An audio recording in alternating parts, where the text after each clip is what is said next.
Je vais me présenter, moi je suis Philippe Thomas, le directeur du service commun de formation continue de l'université. Et avec mon collègue donc, Laurent Jaillet, que je vais laisser se présenter dans sa fonction.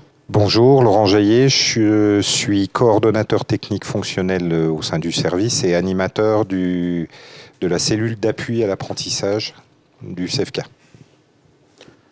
Alors, c'est une sonorisation, mais ce n'est pas une sonorisation directe, c'est parce que nos collègues voilà, sont en train de filmer, donc c'est juste pour qu'on puisse par la suite mettre à disposition notamment des étudiants et de l'ensemble de la communauté les éléments qui vont pouvoir être discutés aujourd'hui, ou du moins à cette table ronde. Alors une table ronde qui est un petit peu particulière, une table ronde qui va être autour d'une thématique et comment devenir maître d'apprentissage des clés de la réussite, et qui aura peut-être par la suite des questions un petit peu complémentaires. Parce qu'aujourd'hui, on sait que l'apprentissage, on est en plein dans peut-être une petite modification, pas dire révolution, mais modification aujourd'hui par rapport à un certain nombre de critères qu'on pourra peut-être échanger ensemble. Et puis aussi, il y aura l'occasion des participants aujourd'hui de poser quelques questions. On se permettra peut-être d'avoir votre ressenti, d'avoir les éléments de contexte au regard un petit peu des évolutions qui sont déjà peut-être actées, puisqu'on a eu des aides qui ont été maintenant identifiées, puisqu'il y a un décret qui a été publié il y a déjà 2 semaines, qui précise effectivement, et l'enseignement supérieur que nous représentons était quand même un petit peu ciblé comme peut-être étant une variable d'ajustement au niveau des financements de l'État, donc on a vu que ce n'était pas forcément le cas aujourd'hui, mais au moins jusqu'à la fin de l'année, puisque le décret met vraiment une disparité par rapport évidemment de la durée. C'est jusqu'au 31 décembre de cette année. On verra évidemment pour la suite. Et puis on a d'autres attentes complémentaires quant au système de financement dans sa globalité. Mais je vais peut-être au fil de l'eau, puis je laisserai après se présenter chacun des personnes qui sont aujourd'hui présents aux côtés de nous. Et puis peut-être dans un premier temps laisser Madame Burton, donc représentant de la société Orange, qui est responsable relations école Grand Nord-Est, peut-être nous dire un peu finalement comment vous organisez les maîtres d'apprentissage, c'est-à-dire comment vous accompagnez les formations des maîtres d'apprentissage, comment effectivement vous accompagnez aussi la relation maître d'apprentissage jeune apprenti dans un cadre d'un accueil, dans un cadre effectivement aujourd'hui de relations aussi peut-être avec l'école, donc avec le CFA, que nous représentons au titre de l'université. Peut-être nous expliquer un petit peu comment est le processus au niveau de votre société. Merci beaucoup. Bonjour à tous. Je vais essayer de parler fort parce qu'on m'a dit qu'il fallait que je parle fort. Donc effectivement, l'alternance est quelque chose de très important et c'est dans notre ADN chez Orange parce que nous prenons tous les ans, nous recrutons 2600 alternants pour le groupe. Donc par rapport à ça, on a dû s'adapter et mettre des leviers, mettre des outils pour mieux les accueillir. Donc déjà, il y a le côté formation. Chaque maître d'apprentissage est formé. C'est une formation de 1 à 2 jours, mais il y a aussi également, on fait attention à ce qu'ils aient le diplôme qui va bien, ou s'il n'y a pas le diplôme, à minima que ce soit des personnes qui aient fait 3 ans sur le poste pour vraiment avoir cette connaissance et vraiment pouvoir l'accompagner. Donc ça, c'est une première partie. Et puis, on a trouvé qu'au niveau de l'accueil, c'était pas bien rodé, que les jeunes arrivaient sans vraiment à peine savoir l'adresse ou quoi. J'exagère un petit peu, mais on trouvait que sur la méthode d'accompagnement, elle n'était pas optimisée. Donc on a mis un outil qui s'appelle Hello, sur lequel on a un vrai parcours d'accueil, de onboarding pour ces nouveaux alternants. C'est-à-dire que ça commence à J-90 du jour où ils sont recrutés. Eh bien, quand le contrat est fait, ils ont déjà des messages d'accueil pour leur souhaiter la bienvenue. Ils ont des messages sur lesquels ils peuvent avoir une vidéo. En plus, le manager ou le tuteur peut personnaliser, leur mettre une vidéo de l'équipe.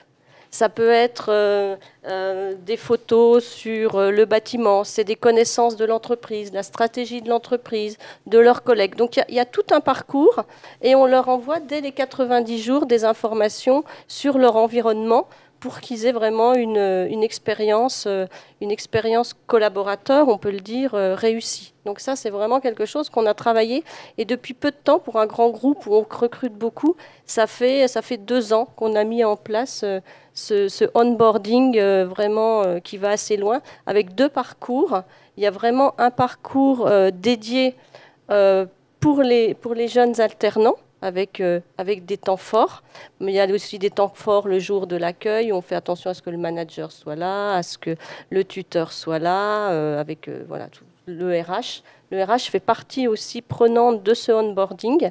Et puis, on a un parcours manager, pour que le manager, qui a souvent quand même beaucoup de travail, qui aussi a une équipe, qui soit bien au courant de la date à laquelle ce jeune va arriver, et qui, quasiment tous les 7 jours, a un point en disant, et d'aide en disant, par exemple, par rapport à la mutuelle, par rapport à des choses qu'on oublie parfois un petit peu sur toute la partie RH.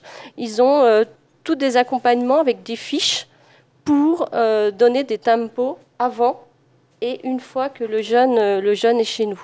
Donc ça, c'est aussi des moments forts avec des entretiens de prévus. Parce qu'en fin de compte, ça paraît digital au départ, puisque c'est des mails qui sont envoyés. Mais le but, c'est de prévoir des moments, vraiment des moments humains, sur lesquels ils ont des rendez-vous et des timings pour se voir, pour le faire par rapport à l'accueil le premier jour, pour voir après, je ne sais pas, un mois après, ce qu'ils ont apprécié, rapport d'étonnement. Et tout ça est timé pour ne pas être oublié, parce que souvent, on a des bonnes intentions. On va le faire le premier jour, on va le faire pendant une semaine, et puis le quotidien reprend ses droits, et puis on oublie des choses. Donc là, c'est vraiment un parcours d'accompagnement pour que le manager aussi puisse, dans son agenda, prévoir ces moments-là.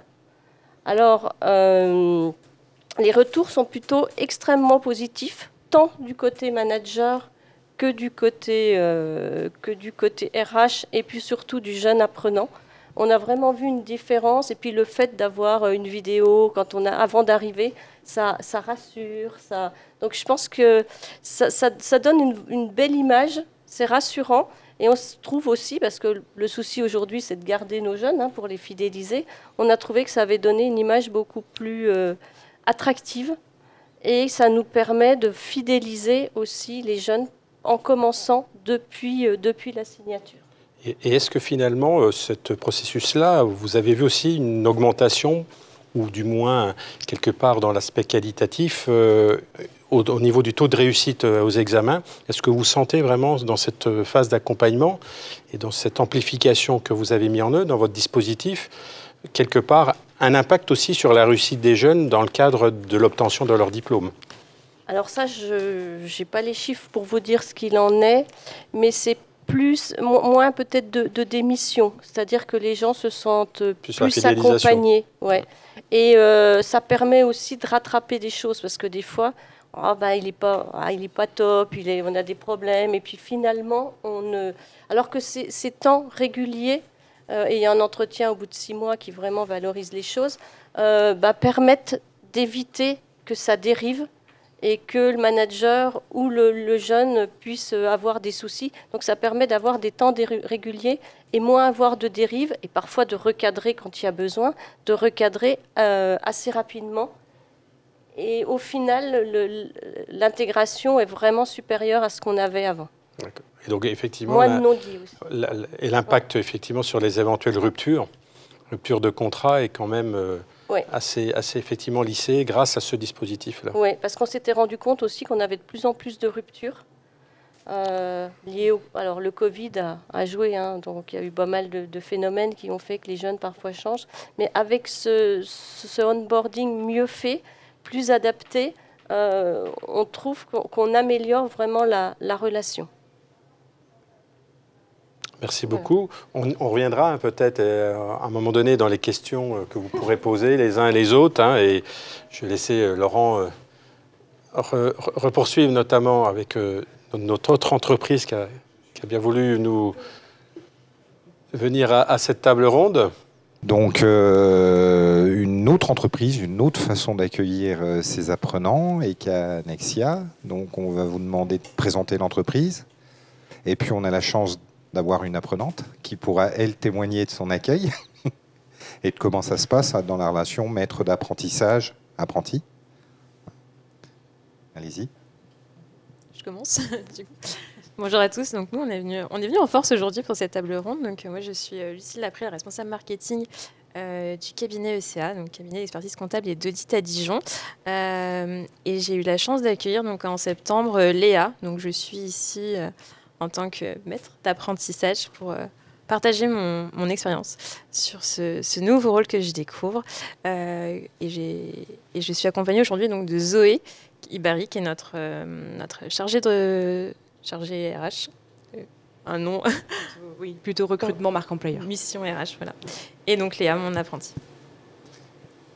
Tout de suite une question. En tant que maître d'apprentissage, vous apprenez en découvrant ou vous avez suivi une formation ou on vous en a proposé une?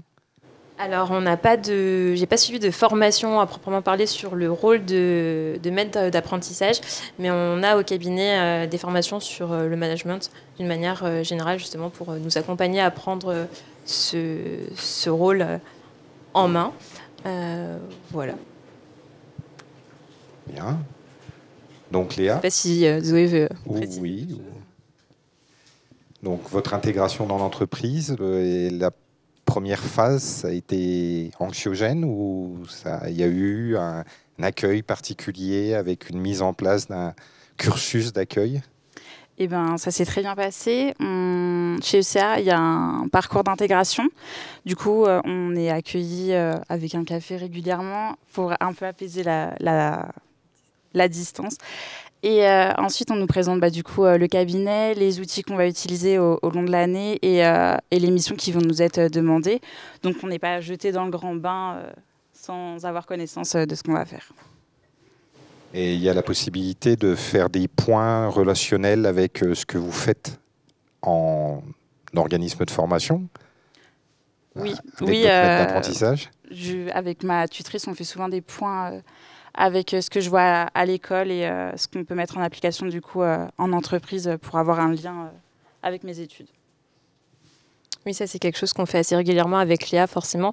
Dans le choix du maître d'apprentissage, comme chez Orange, on fait en sorte que le diplôme préparé soit forcément en relation avec mon métier, que je partage du coup avec Léa au quotidien, et on fait chaque semaine des points sur l'évolution de son travail et les liens que ça peut avoir avec le référentiel de sa formation qu'elle prépare.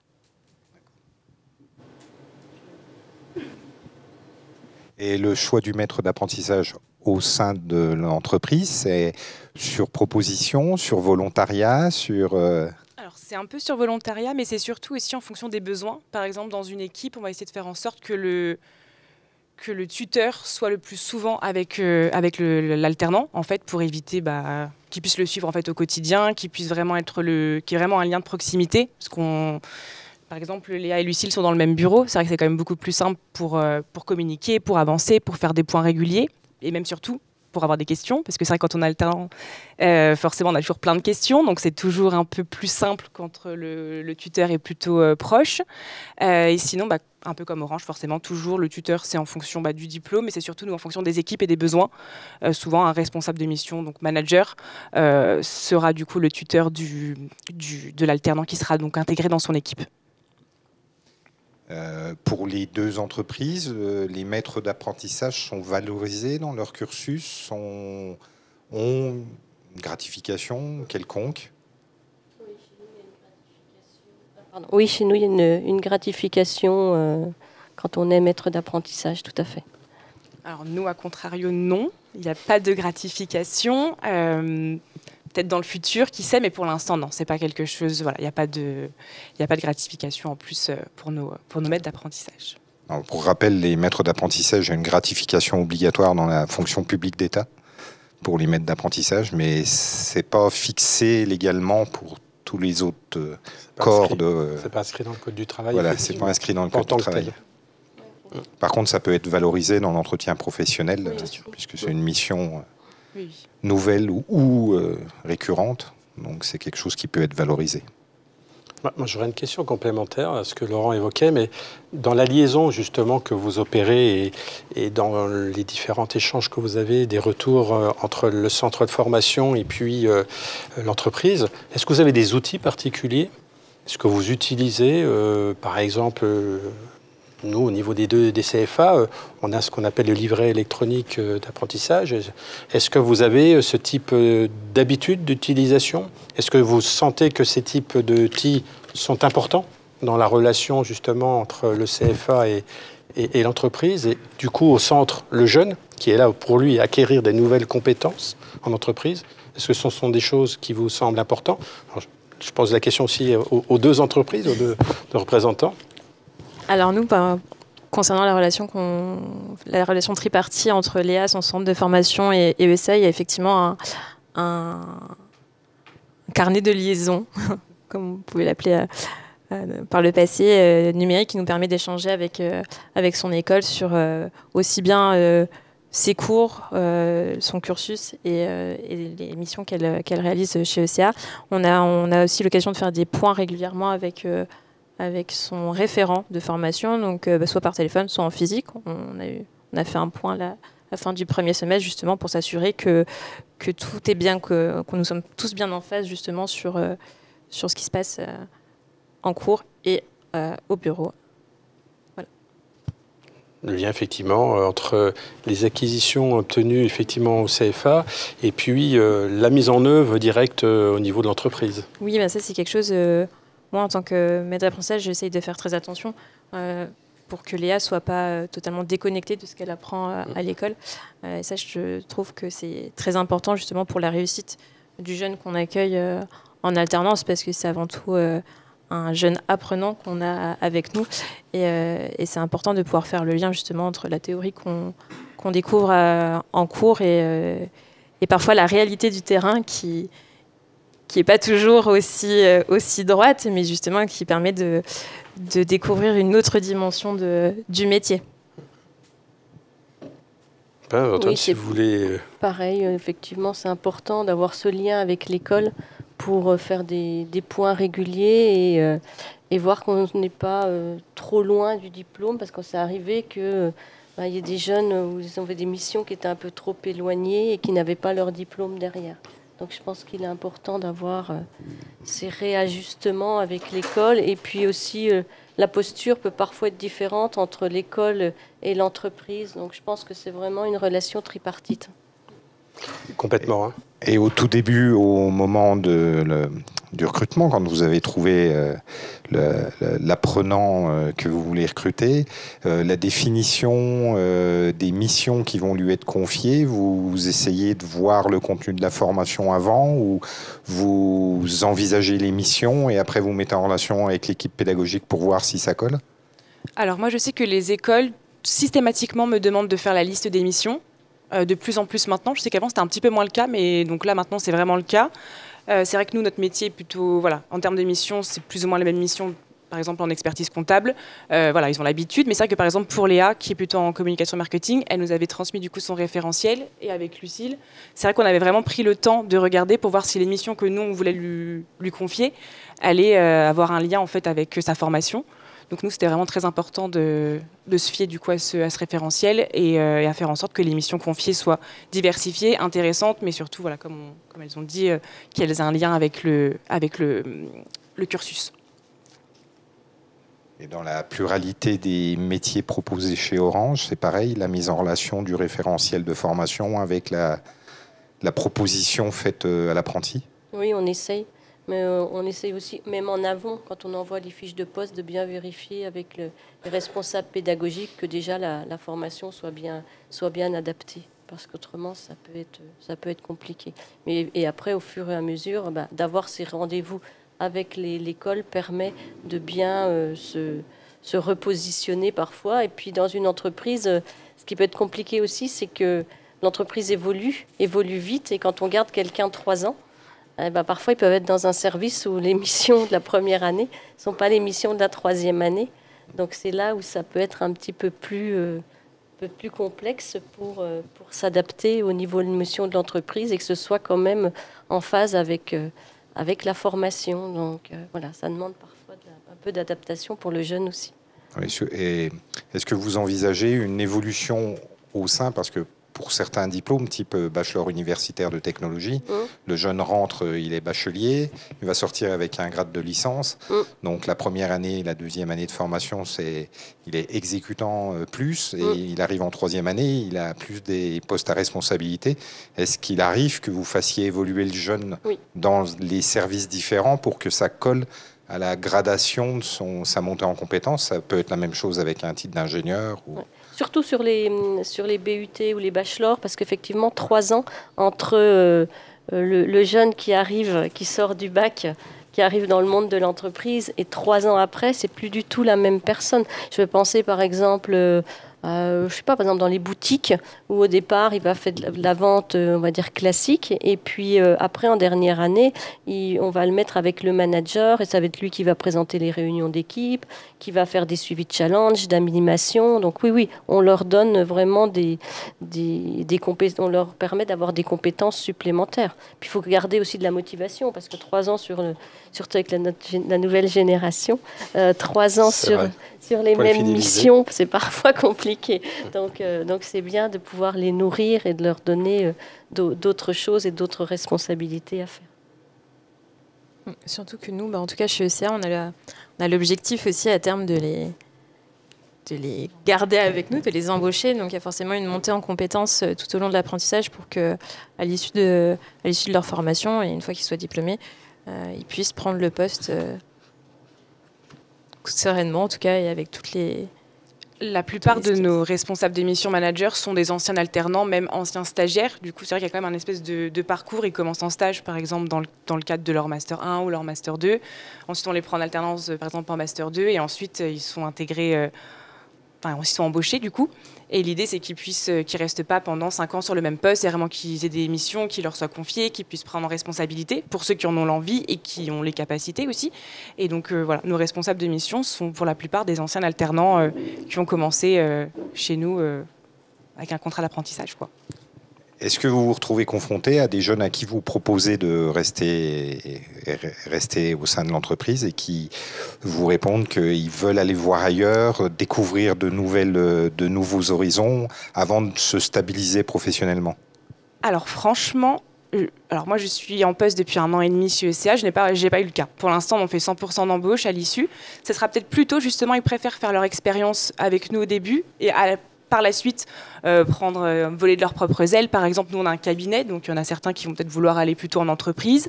Mais c'est vrai que la plupart du temps, la grande majorité, reste en poste. Après, la particularité qu'on a en cabinet d'expertise comptable, c'est que le cursus ne s'arrête pas au bac+5.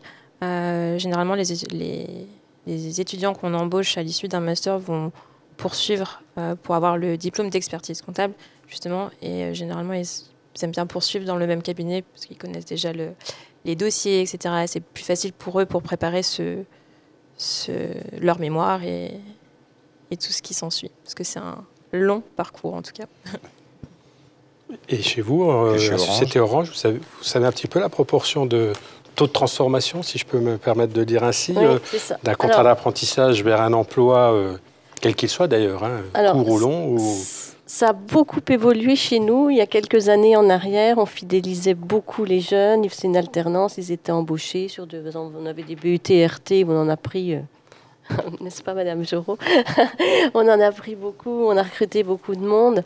En revanche, sur les niveaux plus hauts, Bac+4, Bac+5, dans les domaines de la tech aujourd'hui, la cyber, la data, etc., il y a un turnover qui est énorme. Nous, on avait un turnover chez Orange de 5%. Aujourd'hui, dans les domaines de la tech, il est à 25% minimum. Oui, c'est énorme, effectivement. Et à chaque fois, ils prennent 20 ou 30%, 20% d'augmentation. Et le problème que l'on a sur ces populations-là, c'est qu'on les recrute, mais qu'après, ils cherchent à repartir, etc. Et que des fois, c'est on les garde 1 ou 2 ans, on les forme, et puis au bout de 2 ans, ils partent. Et puis les managers se retrouvent et il faut recommencer le job et il faut retrouver des gens et des alternants. Donc Orange, comme forme beaucoup, en prennent beaucoup, sont beaucoup formés. Et là, on est face vraiment à un nouveau phénomène où on essaie de les retenir, où il faut retravailler notre rémunération. Et c'est compliqué, hein, parce que recruter dans ce monde-là, c'est dur. Et ça, c'est vraiment nouveau. C'est un phénomène qui a 4-5 ans et là qui s'accélère. Nos filiales comme Orange Cyberdéfense, c'est vraiment complexe aujourd'hui de recruter et surtout de garder des profils de qualité, quoi. Donc essayez vraiment de les cocooner quelque part un petit peu tout au long du parcours de formation et puis effectivement... On essaye. Alors pour certains ça marche, puis d'autres pour qui c'est la valeur argent en numéro 1. Même si vous les coucounez, bon, des fois ils reviennent après. Hein. C'est un vrai marché, c'est vrai. Ils reviennent vers les parents après, mais en tout cas c'est parfois un petit...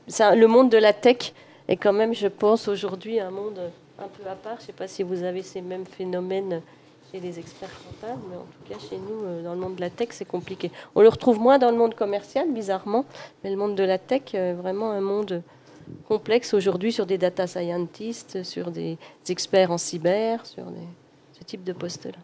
L'IA. Tout à fait. Peut-être, on reprendra avec vous les entreprises, peut-être des questions complémentaires également avec nos collègues ici présents. Peut-être solliciter maintenant les représentants des opérateurs de compétences. Hein, et du coup, comment effectivement vous intervenez dans cet environnement d'accueil, de formation des maîtres d'apprentissage? Comment vous les accompagnez? Peut-être poser la question déjà à Madame Gay au niveau de la représentation de l'OPCommerce. Comment vous procédez, vous, au niveau de l'OPCO? Et est-ce que vous êtes souvent sollicité finalement par les entreprises ou voire même par les CFA peut-être, à un moment donné aussi, dans cette tripartite? Et comme vous faites partie quand même aujourd'hui, dans l'environnement, vous êtes les financeurs de l'apprentissage, comment vous positionnez effectivement dans cette activité-là qui est importante dans le parcours global du jeune, et surtout on a bien vu dès l'entrée, et puis quelque part qui va permettre aussi de fidéliser ce jeune dans son parcours de formation. Oui. Alors, c'est vrai déjà, question numéro 1, par rapport aux interrogations des entreprises qui nous sont posées. Alors, par rapport à nos confrères d'Acto, justement, nous, c'est vrai qu'au niveau de l'OPCommerce, on n'a pas beaucoup de questions en soi de la part des entreprises, mais celles qui viennent régulièrement, c'est principalement savoir quels sont les OF, les organismes de formation qui peuvent proposer la formation de maître d'apprentissage et ou de tuteur. Donc, nous, le distinguo qu'on fait, tuteur, contrat pro, maître d'apprentissage pour les contrats d'apprentissage, tout simplement. Et la deuxième génération, donc, comme vous parliez également, c'est une bonne continuité, justement, c'est comment gérer la nouvelle génération. Donc, notamment, justement, pouvoir les garder avec les évolutions des missions, notamment, par exemple. Et c'est vrai qu'après, différentes choses peuvent être mises en place, nous, au niveau de l'OPCommerce, au niveau des outils notamment, les principales réponses, solutions proposées justement, on peut les détailler en trois grandes parties. Donc dans un premier temps, les ressources. Donc déjà, dans un premier temps, tout ce qui est aspect ressources, donc notamment avec la Cobox Alternance. Donc ça, c'est un site qui est gratuit, accessible à tous, donc aussi bien aux jeunes ou apprentis ou futurs apprentis, et côté entreprise, mais également côté CFA. Donc aujourd'hui, côté entreprise, c'est vrai qu'il y a par exemple un kit tuteur maître d'apprentissage, des informations sur l'apprentissage et le handicap. Ne pas oublier, voilà, les alternants en situation de handicap notamment. Également avoir des micro-learning sur la fonction tutorale également, pour également les aider hors de la fonction de la formation tuteur maître d'apprentissage. Également une checklist sur l'arrivée des apprentis et également ce qu'on appelle un welcome pack, plutôt en sens large, donc notamment qui est un livret d'accueil que l'entreprise peut personnaliser avec sa charte graphique, avec leurs données et notamment refaire un point sur les missions qui pourront être confiées aux jeunes, donc qui peut être adapté donc, à 100% par l'entreprise, quel que soit le type de commerce et accessible gratuitement. Donc ça, c'est vraiment en termes de ressources. Après, plutôt axé pour les adhérents. Donc en tant qu'entreprise rattachée aux branches de l'OPCommerce, je pense notamment à l'aspect plutôt formation et notamment à Edflex, donc qui est une plateforme accessible gratuitement et qui permet d'accéder à des cours, à des vidéos, à des podcasts et des articles sur des thèmes divers et variés, notamment la comptabilité, le marketing, l'anglais, les langues, mais également des points sur les maîtres d'apprentissage également. des informations, des témoignages d'expérience, etc. On a également le catalogue de formation Click and Form, donc, qui est un catalogue avec un choix de formation dans tout domaine confondu, et notamment la formation tuteur maître d'apprentissage, qui peut être financée à 100% par l'OPCommerce en fonction des crédits disponibles et ou de l'enveloppe disponible pour chaque branche.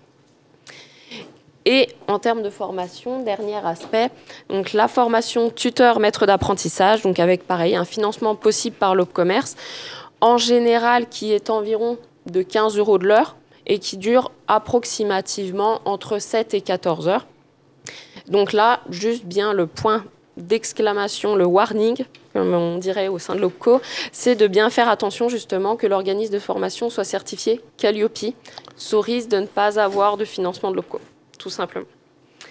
Et enfin, la dernière partie, je dirais plutôt une partie accompagnement diagnostic.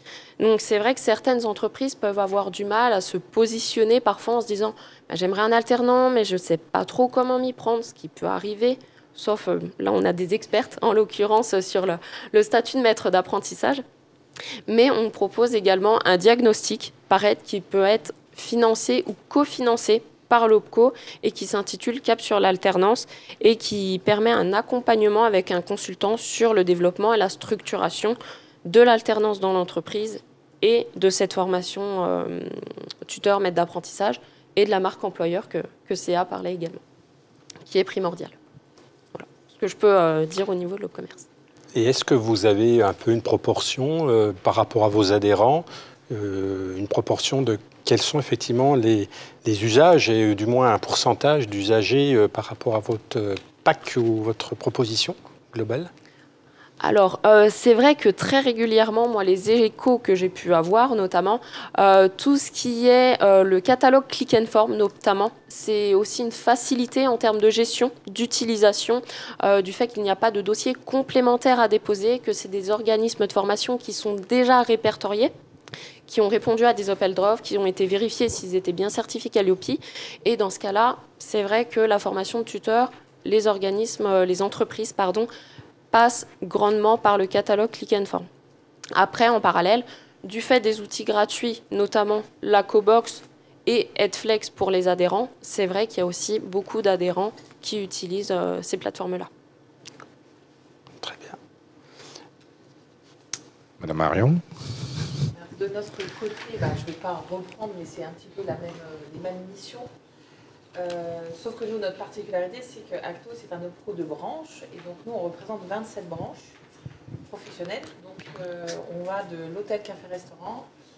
Il faut rapprocher le micro. Pardon. À l'hôtel, café, restaurant, les branches du déchet, la branche des organismes de formation. Enfin, 27 branches. Donc, je vous imagine toutes avec des priorités différentes. Mais quand même, l'alternance reste une priorité majeure de nos branches.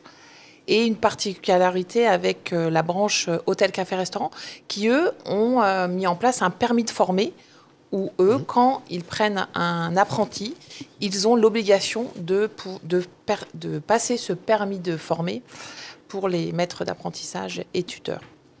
Mais sinon, on organise un peu de la même façon que nos collègues. On est là en conseil, alors on est là en financeur, bien entendu, mais on s'incruste en conseil, en outils aussi. On a un guide du tuteur et on organise aussi des sessions de travail pour aussi témoigner, faire témoigner et des difficultés, des réussites de chacun. Mais c'est vrai qu'il y a des boîtes à outils, des conférences, des webinaires pour les accompagner aussi, autant les futurs tuteurs ou peut-être pas aussi, et dans les entreprises, aller faire aussi initier des futurs formateurs ou des futurs tuteurs, parce que souvent, il y a plein d'idées aussi reçues là-dessus et ils n'osent pas forcément aller dessus. Donc voilà, mais sinon aussi des outils sur notre site qui sont disponibles. Mais je ne vais pas énumérer, je vais vous perdre sur les 27 branches. J'ai une question pour les deux représentantes des opérateurs de compétences. Est-ce que vous avez vu évoluer la la professionnalisation des CFA sur l'accompagnement de la partie relation avec les maîtres d'apprentissage? Alors oui, parce que nous, de notre côté, on voit aussi que la volonté d'aller sur le permis de former, notamment de plusieurs CFA, c'est une vraie volonté. Donc nous, ça passe par un organisme qui s'appelle Certidev. Donc on a de plus en plus de demandes. Et puis le boom de l'apprentissage a fait que oui, on veut aussi monter en qualité, et donc ils veulent aussi se professionnaliser et monter en gamme. Et on voit que les formations de tuteurs sont quand même en croissance, mais il ne faut pas lâcher aussi l'exigence, en fait. Donc, il n'y a pas d'obligation, mais il y a aussi du contrôle à faire et de bien vérifier que c'est dans l'ordre des choses. Sujet de qualité, du coup. Exactement. Ça, c'est vraiment l'enjeu, là, maintenant. Parce que c'est vrai que ça s'est tellement déployé qu'on ne va pas se cacher qu'il y a aussi... C'est ça. Tout. Il y a aussi. Voilà. À un certain moment, on parlait d'une reconnaissance professionnelle par un certificat de maître d'apprentissage tuteur.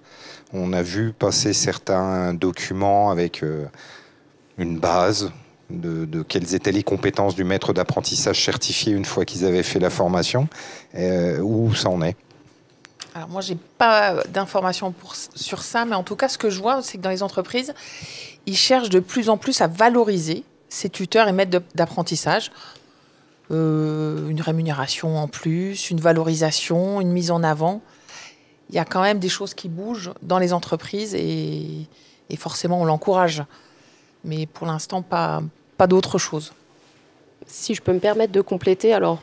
On a bien sûr des politiques, on va dire, différentes entre OPCO, mais c'est vrai qu'il y a cette volonté justement au sein des entreprises de valoriser les maîtres d'apprentissage et justement de privilégier aussi la qualité, justement que ce soit des tuteurs volontaires également, que ce ne soit pas des personnes qui se sentent entre guillemets forcées, que ce soit des personnes qui aient les compétences aussi, et justement c'est vrai que en termes financiers au niveau de l'OPCommerce, à savoir que en fonction des branches aussi, des 20 branches justement, il peut y avoir un financement, un petit complément justement à destination des entreprises qui s'appelle, nous, l'exercice de la fonction tutorale.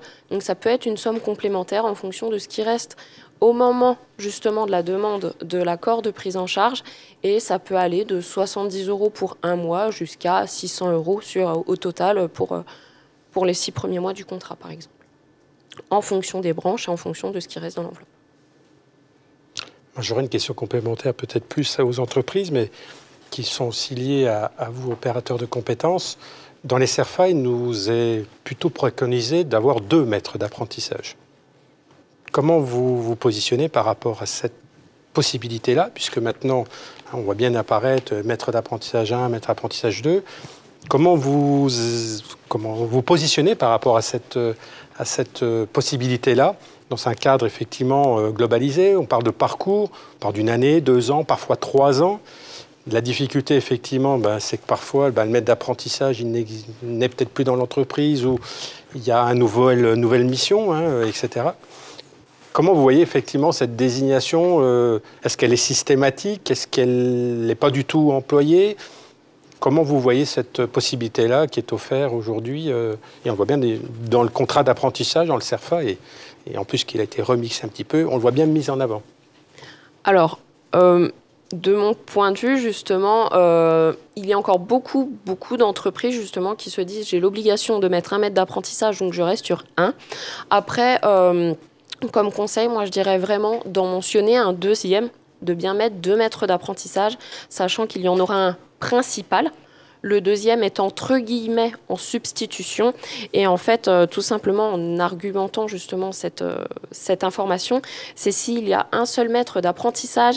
Et justement, on parlait de turnover tout à l'heure avec Orange notamment. C'est si le salarié qui était tuteur ou maître d'apprentissage part de l'entreprise, l'entreprise est dans l'obligation de refaire un contrat, sous peine que le contrat de l'apprenti soit requalifié de droit commun. Voilà. Donc, s'il y a bien un deuxième maître d'apprentissage qui est mentionné sur le contrat, vous n'avez pas à refaire cette démarche d'avenant, de refaire le dépôt, etc. auprès de l'OPCO.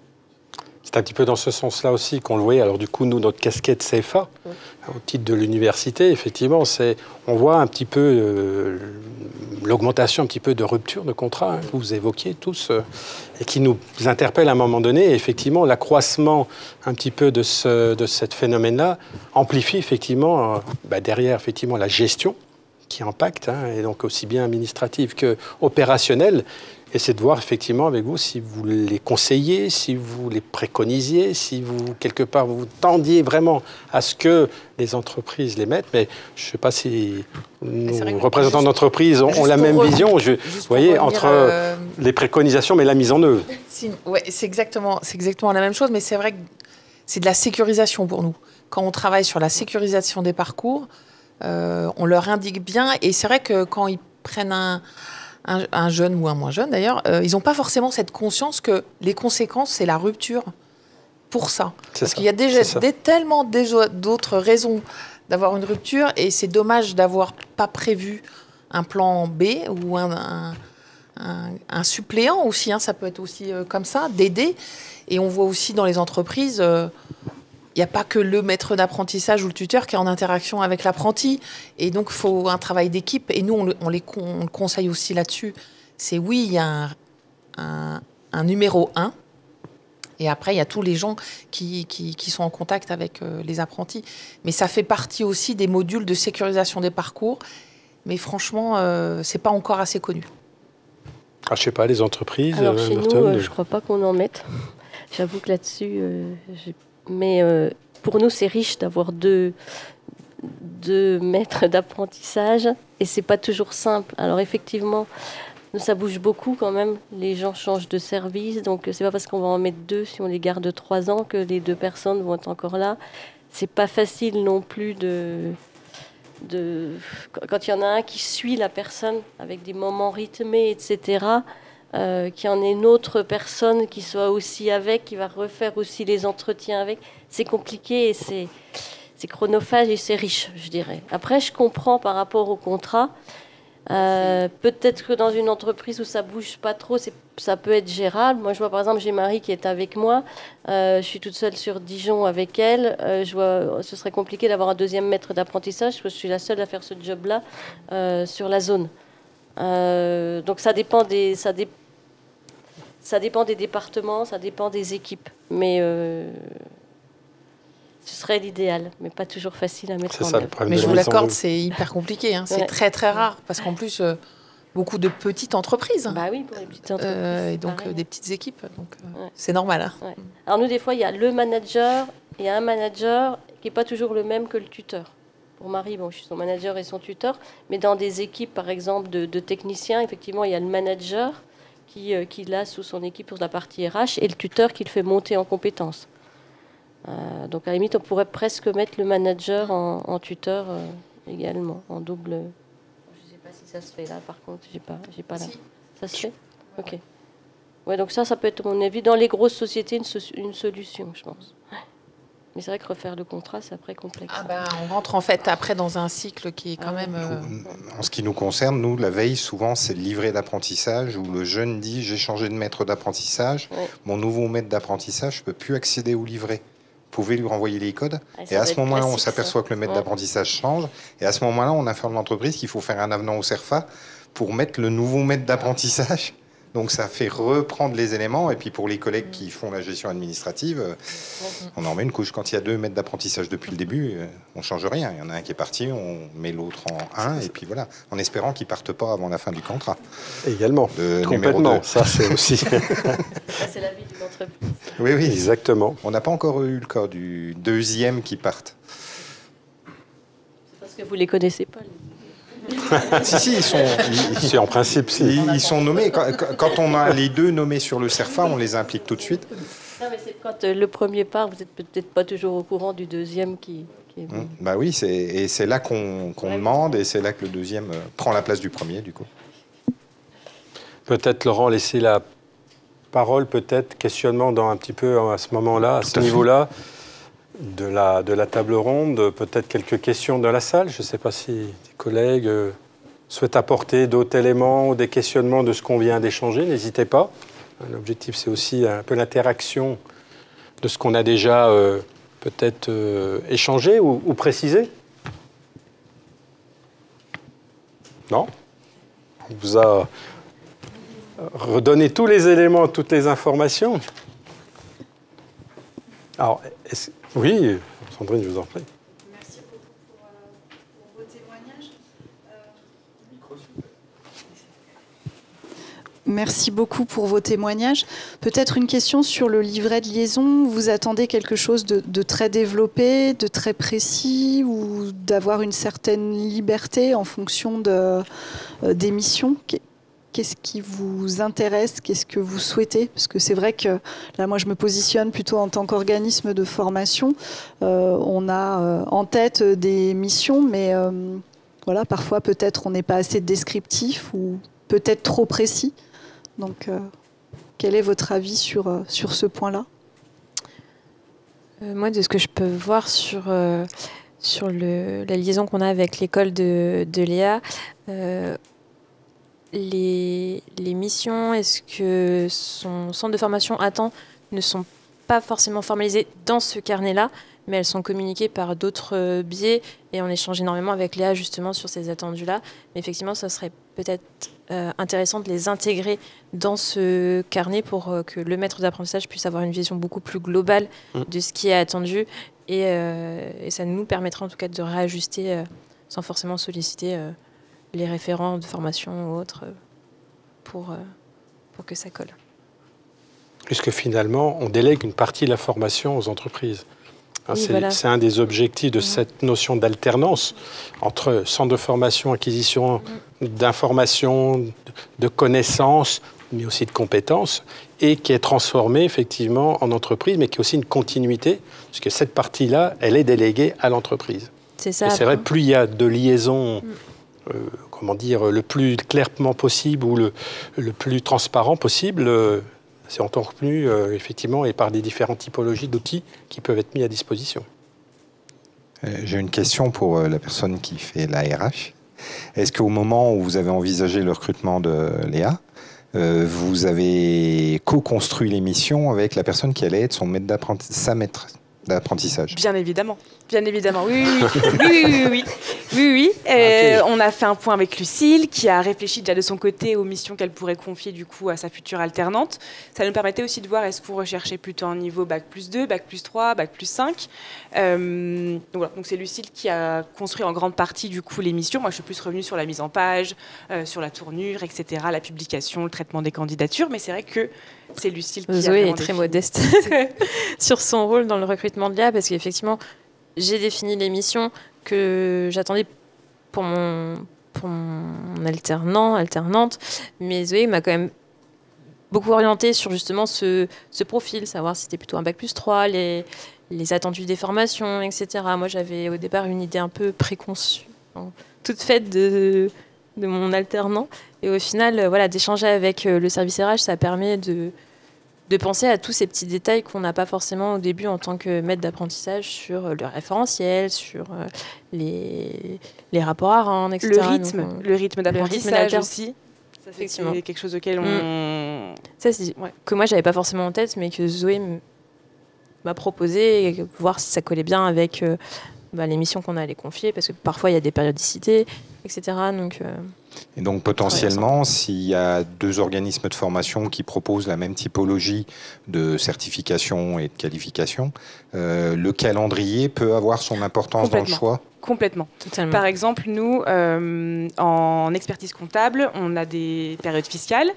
Et par exemple, on a des alternants qui sont à l'école pendant les périodes de déclaration de TVA. Et nous, ça ne nous arrange pas du tout, parce que ça fait partie des missions du coup qui sont confiées à nos alternants en fonction des niveaux. Donc oui, franchement, le calendrier de formation est vraiment très important, et ça nous permet de faire un choix entre deux organismes, en effet. Donc de notre côté, au niveau CFA, travailler avec les équipes pédagogiques pour qu'ils soient attentives à ces éléments-là, c'est un élément fondamental. Vraiment. Que les centres de formation aient en tête en fonction de la vie des entreprises. Je pense que c'est vraiment très important pour pouvoir échanger à ce niveau-là, parce que nous, ça nous permet de dire non à certains centres de formation et justement plutôt en choisir un autre avec un calendrier qui correspond plus à notre activité. Et chez Orange, la définition de la mission avec le maître d'apprentissage, ça se fait en amont, en aval?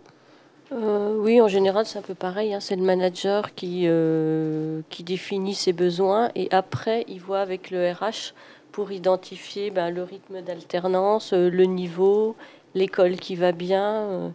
Donc, c'est un peu le même principe. Le RH est beaucoup sur le conseil en fonction de la mission pour leur donner les meilleurs conseils pour tous ces items que le manager ne maîtrise pas toujours. Et voir aussi si les missions sont adaptées quand même à un alternant, parce que parfois on peut se retrouver avec des missions de CDD ou de CDI. Donc les RH, on est là aussi pour bien recadrer aussi parfois les choses. D'accord. Est-ce qu'il y aurait d'autres questions? N'hésitez pas sur la thématique, profitez qu'on a des entreprises et opérateurs de compétences sur la thématique de l'apprentissage, de façon générale. On a fait un zoom effectivement sur le maître d'apprentissage. C'est quand même le lien finalement, comme on l'a évoqué, de la partie vraiment théorique, pratique, et comment effectivement elle se faisait. Alors je ne sais pas si... N'hésitez pas. Sinon, on peut aussi changer, comme on l'a dit tout à l'heure en introduction, peut-être sur l'actualité. Aujourd'hui, et voilà, l'apprentissage aujourd'hui, ou pas, voilà. Bon, vous êtes effectivement ici dans un cadre universitaire, nous dispensons des formations du niveau 6 et 7. Vous savez que voilà, les niveaux 6 et 7 ont été ciblés. Il y a des rapports qui sont publiés, il y a un certain nombre de choses qui sont en train peut-être de se faire, etc. Donc, on a vu déjà au niveau des aides aux employeurs d'apprentis, bon, ça a été effectivement cadré dans le sens où il n'y a pas de différence de niveau de formation, même s'il y a eu à un moment donné des pourparlers entre l'Assemblée nationale, le Sénat, etc. Donc on a vu que il y avait toujours ce questionnement-là, même si on sait que le développement de l'apprentissage depuis 5 ans, elle est quand même aussi grâce à l'enseignement supérieur que nous représentons.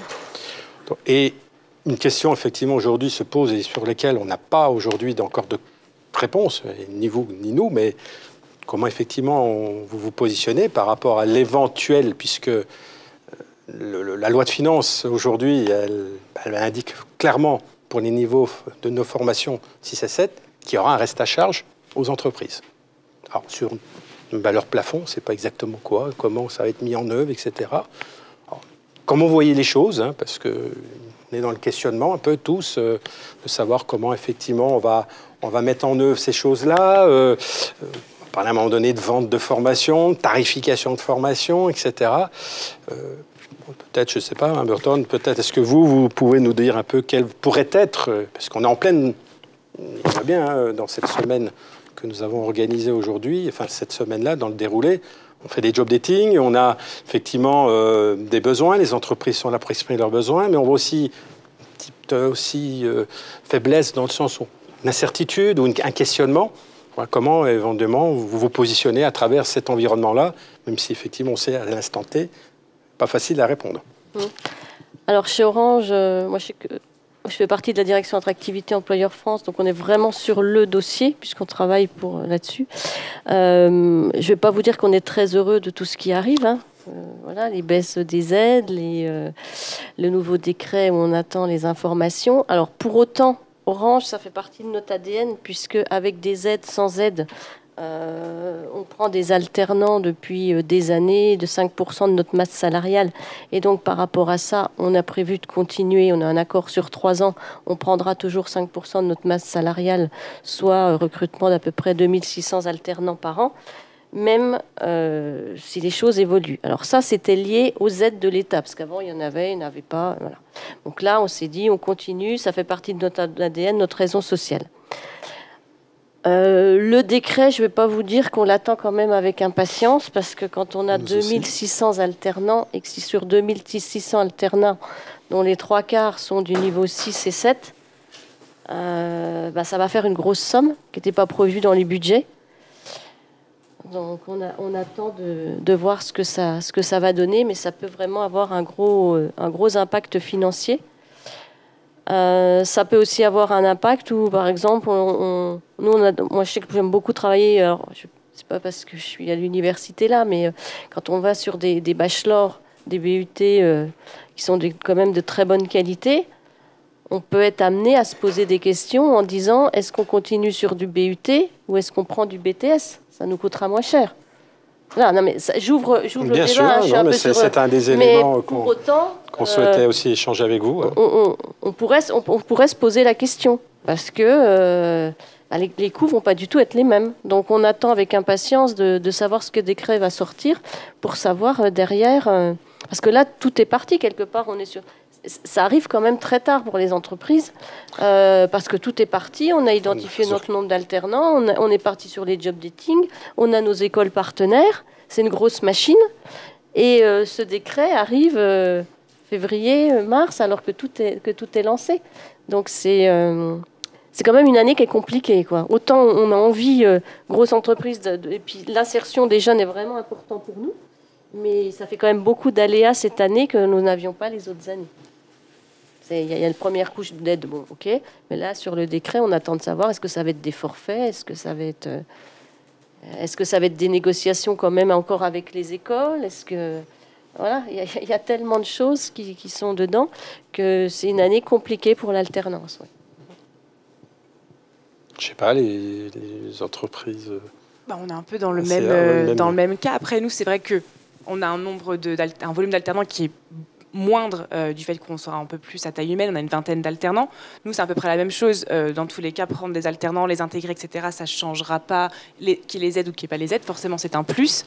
Mais c'est vrai qu'on est quand même en attente. Au mois de janvier, on a des contrats qui ont débuté au mois de janvier. Donc, on attendait quand même le décret avec impatience et on attend d'avoir plus de certitude sur ce qui va en être. Mais c'est vrai que ça ne nous empêchera pas de toujours prendre des alternants, mais peut-être voir aussi en fonction du nombre d'années, en fonction du type de diplôme. Nous, je sais que c'est déjà le cas avec certaines écoles de commerce. On a déjà un certain reste à charge à payer. Donc, l'entreprise est déjà un petit peu habituée. Mais après, il y a une différence entre avoir un reste à charge sur 2 alternants et avoir un reste à charge sur un volume plus important. Alors, je ne sais pas, si côté opérateur de compétences, est-ce que vous avez à l'instant T, alors soit des choses à nous confier ou est-ce que vous avez déjà certainement des interrogations de la part de vos adhérents, j'imagine. Ça secoue tout le monde, hein. Et nous aussi les premiers. Mais que dire? Alors là, on n'en sait rien du tout, mais c'est vrai qu'on est aussi dans je pense, une transition qu'il va falloir aussi absorber. Mais quand j'entends, c'est vrai que, et on a ce retour aussi de nos entreprises, des entreprises qui prenaient de façon récurrente, de façon historique des alternants. La machine, elle est lancée, et heureusement, j'ai envie de dire, il faut être optimiste aussi là-dessus. On a changé, ça a changé beaucoup de choses, donc tant mieux. Mais financièrement, voilà quoi, on va pas forcément. Ce sera un arbitrage à un moment donné. Oui. Ce que vous nous laissez sous-entendre.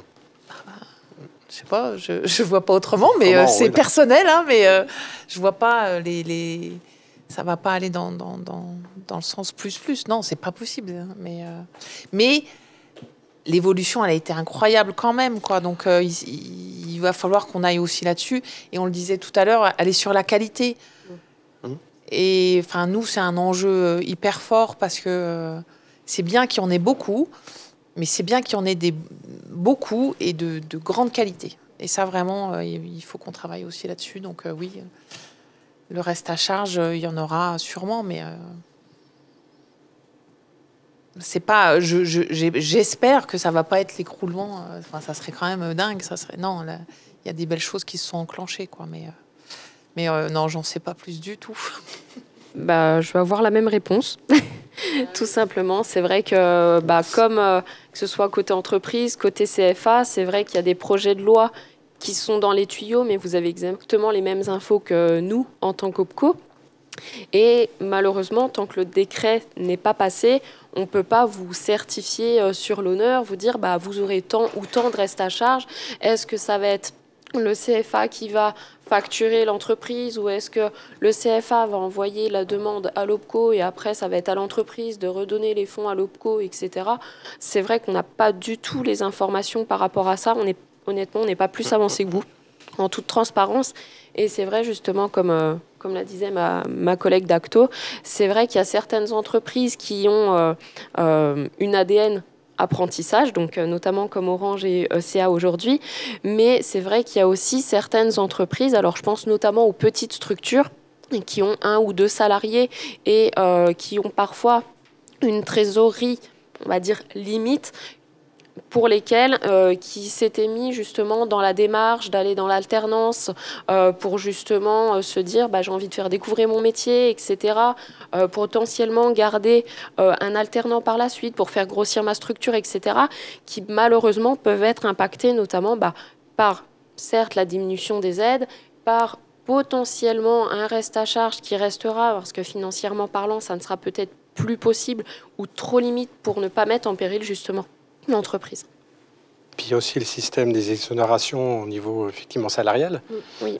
Qui va aussi pour les jeunes. Exactement, sur les salaires. On a fait un tour d'horizon pour votre information. Nous, dans le réseau des universités, au niveau de l'apprentissage, on estime que les jeunes auront à peu près moins 140 € par mois. Est-ce que vous confirmez cette évaluation-là? C'est un peu ce que vous avez aussi... Approximativement, de mon côté, je disais environ 100 €. Donc moi, je retombe... Ouais, on est dans ces fourchettes-là. Alors là, du coup, est-ce que vous envisagez malheureusement de pallier à ce manquement? Parce qu'on parlait d'attractivité, de fidélisation. Orange, on rémunère déjà très bien nos apprentis. On les rémunère déjà 30%, je crois, plus que la moyenne. Donc je pense que là, on ne va pas aller plus loin. Mais il y a une chose que je voulais rajouter, c'est aussi que le monde des écoles, c'est un peu emballé. Hein. Et moi, on est sollicité, alors je ne sais pas vous, mais on est sollicité par toutes ces nouvelles écoles avec des noms qu'on ne connaît pas. On ne sait pas si elles seront encore là demain. Donc je trouve que le monde des écoles est devenu... Alors, il y a un livre là, qui est sorti, le Club, je crois, que je suis en train de lire, où ça... Voilà, il y a besoin, comme vous l'évoquiez, de qualité. On s'est un petit peu peut-être emballé dans ce monde de l'apprentissage et... Il y a des choses bien, d'autres moins bien, mais il y a certains points qui vont peut-être permettre d'assainir un petit peu. Parce que je ne sais pas combien il naît d'écoles toutes les semaines. L'année dernière, combien il est né d'écoles toutes les semaines. Et en termes de qualité derrière, je ne suis pas sûre qu'il y en ait toujours. Donc voilà. Si on devait avoir quelque chose de positif, c'est peut-être aussi une régularisation un peu de ce marché. Moi, je dis que c'est un marché d'entreprise. On est dans un marché, c'est des tout entreprises, à fait. Des écoles entreprises. Donc. La loi 2018, c'était quand même la libéralisation, finalement, de l'apprentissage. Et on y est, on est en plein dedans. Mais avec, effectivement, comme vous l'évoquiez, une problématique de régulation. Voilà. Et là, effectivement, la régulation par l'axe qualité semble effectivement le sujet aujourd'hui primordial pour arriver à exemple. Alors, on espère que l'université, évidemment, répond à ces exigences-là de qualité à travers nos formations et notre savoir-faire, à travers ces actions-là. Je crois que ça nous voulait poser une question. Oui, c'était justement pour rebondir sur vos sollicitations et savoir quel type d'école était sollicité par rapport à l'université d'une manière générale, où on a la compétence. Alors on est peut-être moins connu pour s'ouvrir à l'apprentissage, peut-être qu'on communique pas assez ou qu'on est peut-être encore à être acculturé sur certains points, mais je pense qu'on a à l'université beaucoup de points forts dans le sens où on a l'adossement à la recherche, on a des suivis d'étudiants qui sont quand même extrêmement importants, et je vous rejoins sur le fait peut-être de faire un tri sur la qualité des écoles qui peuvent demander à avoir des apprentis. Et puis, je dirais également que l'université, c'est pas basé sur le côté et l'aspect mercantile, peut-être par rapport à d'autres écoles. Nous, on a des vrais suivis d'étudiants, et je pense que là, c'est aussi important, et de pas voir naître ces écoles qui sont sur le marché pur et dur. Donc, vous avez plutôt des écoles de ce style qui vous contactent par rapport Toutes les écoles nous contactent. D'accord. Elles nous contactent. Alors moi, je suis tout à fait en phase, et on l'a évoqué quand on s'est rencontrés l'autre fois, en disant qu'effectivement, pour nous, l'université, des formations de qualité, et on souhaite continuer à travailler avec ces formations-là. On travaille avec d'autres formations aussi. Mais alors là, je vais être un petit peu provoque. Je pensais à ce que Marie m'a dit l'autre jour. Tu me diras si je dis une bêtise. Donc Marie, qui est mon apprentie, quand on est venu à l'université, et elle m'a dit, bah, tu vois Valérie, c'est bien ça que tu m'as dit, tu vois Valérie, je savais même pas qu'à l'université il y avait ces formations-là, et j'aurais pas pensé aller à l'université. Voilà, donc je préfère, alors je fais exprès une petite provoque, mais pour autant dire que voilà, nous entreprises, on connaît les formations et on s'y appuie, on a aussi peut-être nos expériences, etc. En revanche, les jeunes, quand ils vont aussi sur des forums où on trouve toutes les écoles, etc., Studirama ou autres, il y a certaines écoles qui font pas de la qualité, je suis pas là pour juger, mais qui sont très très bonnes en marketing et qui vont attirer. Et quand je parle avec d'autres parents, beaucoup de jeunes vont les locaux ils sont top, ils prévoient ces stages à l'étranger, ceci. Et les jeunes ils disent je veux aller là. Je pense à mon petit voisin, il a fait une école d'ingé, pourtant il avait des capacités, qui est une école d'ingé qui est peut-être beaucoup moins qualité que d'autres, mais parce que les locaux étaient top, où il y a un piano, voilà. Donc je pense que c'est vraiment important, parce que le message monte globalement, et ce que m'a dit Marie l'autre jour, c'est vrai, je ne mens pas. Hein, et je pense que peut-être que les universités ont la qualité, mais peut-être voilà, en termes de communication, auprès des jeunes, où il y a peut-être d'autres moyens aussi, je ne sais pas si c'est les réseaux sociaux, mais c'est un autre monde qui bouge, et ils ne connaissent pas toujours les bonnes formations, et j'insiste, les bonnes formations des universités. Voilà, c'était un retour suite à Marie. Je ne sais pas si tu veux rajouter quelque chose, Marie. Non, j'ai pas grand-chose à rajouter. C'est vrai qu'après l'université, on entend forcément parler à un moment donné ou à un autre dans notre cursus scolaire. Après, c'est quelque chose de base qui m'attirait pas, mais parce que je connaissais pas non plus. Voilà. Donc, c'est vrai qu'après, de base, je suis pas de Dijon en plus. Donc, moi, quand j'ai dû faire mes choix Parcoursup, j'étais oh là là là là là, mais qu'est-ce que. En plus, j'ai pas vraiment d'idée précise de ce que. Enfin, à ce moment-là, j'avais pas d'idée précise sur ce que je voulais faire. Donc, je voulais suivre un cursus où j'étais engagée sans trop l'être, et l'université, ça me faisait déjà peur. Et c'est vrai que je les avais pas rencontrés avant sur des forums. Avec mon école quand on se déplaçait. Mais oui, c'est vrai que le jour à Valérie, je lui ai dit oulala, mais je pensais pas qu'il y avait tout ça. Et tout en alternance aussi, quand et en alternance, toutes les possibilités en alternance. Voilà. Donc voilà, si c'était à refaire, peut-être que je l'aurais fait différemment. Après, voilà. Mais c'est vrai que je n'avais pas connaissance de tout ça. J'aurais une question à vous poser. Vous savez le nombre d'apprentis qui est effectivement aussi à l'université? Tout cursus confondu, CFA, etc. Vous avez une idée? Non. Je crois qu'on en avait peut-être parlé la dernière fois, mais non. Je ne sais pas si vous avez imaginé combien il y a d'apprentis à l'université, alors que ce soit son CFA internalisé, le CFA du supérieur ou les CFA de branche, mais combien d'apprentis il y a aujourd'hui à l'université? Pour donner le chiffre, il y a à peu près 33 000 apprenants. Ah oui. Apprenants, pas apprentis. Oui. Ouais, okay. Alors combien ça fait d'apprentis sur les 33 000? Ouais. Je suppose que c'est les 3/4 maintenant en apprentis. Ah non. La moitié. Non plus. Ok, bon. On est à peu près à 2000 apprentis. Ah ouais, 2000 apprentis. Ah, je pensais qu'il y avait... Voilà. Ouais, sur 33 000 en même temps. Et donc la moitié au CFA Sup, tout à fait. Il y a de très grosses cohortes en L1, L2. Il y a beaucoup d'apprenants qui ne sont pas en apprentissage, des formations qui ne sont pas déployables en apprentissage.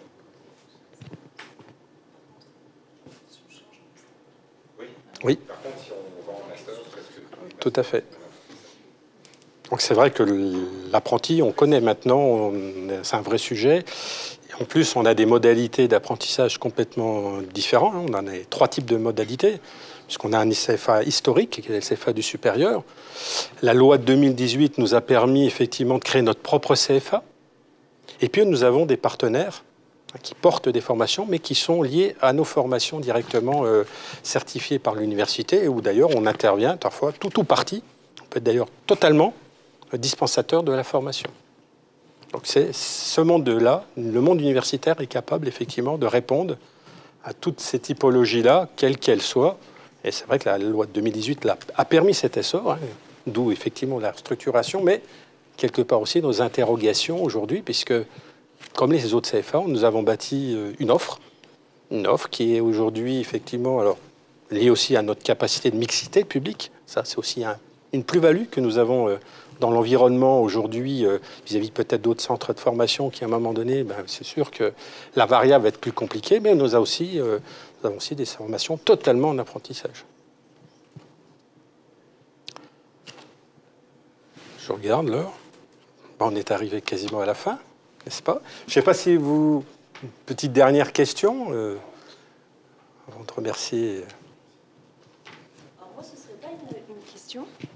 C'est plus pour, on va dire, une conclusion et peut-être faire une ouverture, peut-être sur notre table ronde, on ne sait pas. C'est justement quand vous avez... Peut-être vous présenter, ah, oui. Parce que votre fonction, elle va je pense, comprendre peut-être pourquoi. J'en ai rencontré déjà, du coup, pas mal. Donc, Laurence Dugardin, je suis chargée de la commercialisation de l'offre de formation modulaire Action courte à destination des actifs, donc au sein du CEFK. Je fais partie d'un projet Strada avec 2 autres de mes collègues. Mais du coup, moi, ma question, c'était justement quand vous êtes quand même avec une affinité sur la formation, par l'apprentissage, certes, mais du coup, une affinité par la formation tout au long de la vie, peut-être, pour vos collaborateurs.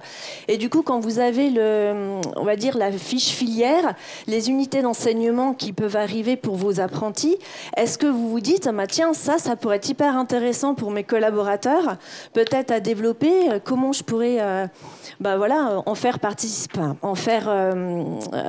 bénéficier effectivement mes collaborateurs, ou bien tiens, cette licence, effectivement, j'ai un collaborateur, ça fait 15 ans qu'il est dans mon entreprise, il a évolué certes au sein de l'entreprise, mais il n'a pas bénéficié d'un accompagnement, donc peut-être une VAE pour pouvoir le faire bénéficier d'une licence, d'un master ou autre. Est-ce que ça vous est déjà, ça vous a déjà traversé l'esprit ou peut-être pas pensé, mais sachez qu'effectivement, au sein de l'Université Bourgogne-Europe, on a ce pôle actif qui permet les bilans de compétences, la VAE qui permet d'accompagner vos collaborateurs, votre entreprise, à développer la marque employeur. Voilà, Merci beaucoup. Oui. Alors, honnêtement, non. On n'a jamais pris un référentiel pour le dupliquer à nos collaborateurs. Mais c'est vrai que c'est quelque chose qui pourrait éventuellement se faire. C'est vrai que par exemple le pôle actif, je ne savais pas qu'il existait. Donc pourquoi pas, parce que je sais qu'on a des formations nous, tout au long pour faire en sorte que nos collaborateurs gagnent en compétences, pour développer leur employabilité, etc.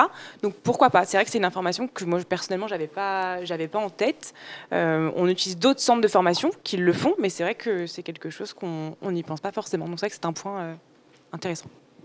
Je vous donne ma carte juste après. Alors, je rebondis par rapport à ce que vous avez dit, Mme Burton. On a une chargée de commercial. Vous avez vu l'évolution aussi que fait l'université. On a entendu ce que vous nous avez dit, mais vous voyez, on est dans cette démarche-là parce qu'on rend bien compte effectivement que le contexte aujourd'hui est très concurrentiel et que finalement on a de fortes compétences et avec peut-être une plus-value vis-à-vis d'autres centres de formation. Il faut qu'on se fasse connaître. Oui, c'est ça. Après, faut dire que vous retrouvez face à des écoles qui sont vraiment très très proactives. S'y rendent pas. Franchement, en ce moment, par rapport à une grosse entreprise comme nous, quand ils rentrent, vous voyez Marie qui bosse avec moi, s'ils ne rentrent pas par la porte, c'est par la fenêtre, et ils repassent par un manager qu'ils connaissent, et ils repassent. Mais c'est trop. Hein. Du coup, nous on ferme complètement les portes. Hein. Mais c'est juste pour vous dire. Vous me posiez la question en tant qu'entreprise, comment on ressent les choses. Et ça, c'est quand même depuis 2 ans où c'est à ce point-là. Hein, parce qu'avant, c'était quand même un peu moins fort. Hein, là, c'est vraiment des commerciaux qui... On ne parle pas beaucoup, par contre, qualité sur les diplômes. Donc, voilà. C'est notre ressenti en ce moment. Écoutez, merci beaucoup à tous pour votre participation et pour cette table ronde.